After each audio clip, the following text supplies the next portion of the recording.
Halo, Sobat BEM, apa kabar semuanya? Semoga hari ini kita semakin sehat dan selalu semangat. Hari ini, Sabtu 28 November 2025, saya masih semangat di kebun, sahabat semuanya.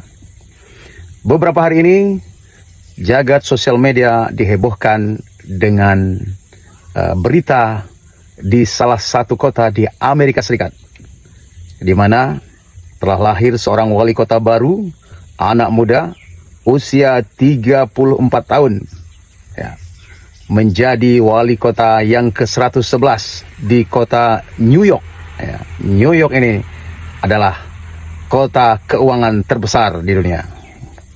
Apa yang menarik sahabat semuanya dari kemenangan Zohran Mamdani namanya? Yang menariknya adalah Zohran Mamdani ini, dia adalah seorang sosialis demokrat, ya, berasal dari imigran, ya, keluarga imigran, pendatang di kota New York, di mana beliau adalah keturunan Iran. Ya. Beliau adalah seorang Muslim, ya, jadi Muslim yang pertama yang menjadi wali kota New York.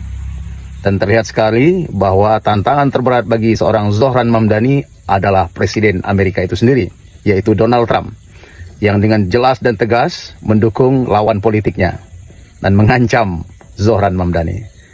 Tapi luar biasa anak muda ini, ya, karena dukungan yang kuat dari masyarakat kota New York sehingga ia menjadi pemenang. Zohran Mamdani adalah kandidat wali kota dari Partai Demokrat yang memperoleh suara 50,4% dan mampu mengungguli mantan gubernur Andrew Cuomo yang memperoleh suara 41,6%.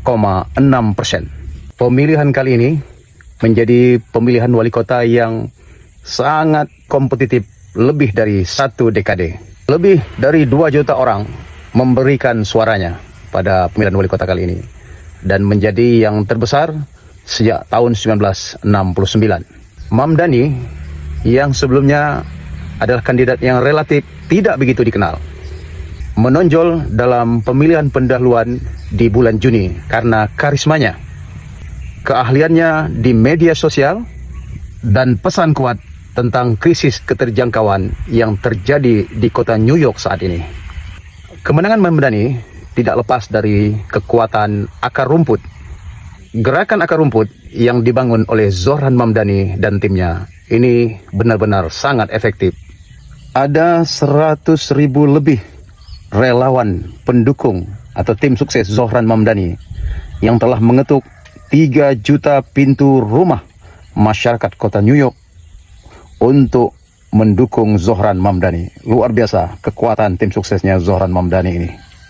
Nah, yang menarik dari pemilihan kepala daerah di Amerika ini, sahabat semuanya, adalah seorang kandidat itu datang dengan membawa ide-ide besar, pikiran-pikiran besar, yang mana semua itu adalah menjawab persoalan-persoalan aktual yang terjadi di tengah masyarakat New York.